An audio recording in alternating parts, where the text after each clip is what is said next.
Como criar eventos no Google Agenda? Faça o login na sua conta institucional, clique no G Suite, clique no ícone Agenda.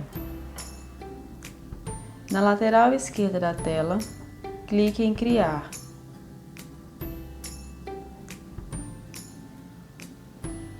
Escreva o título do evento.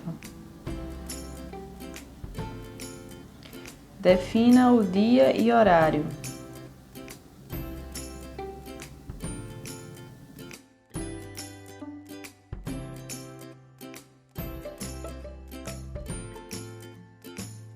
Defina se esse evento se repete. Adicione convidados e local, caso deseje.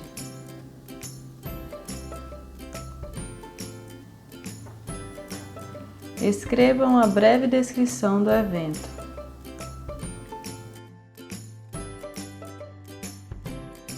Anexe um documento, caso necessário.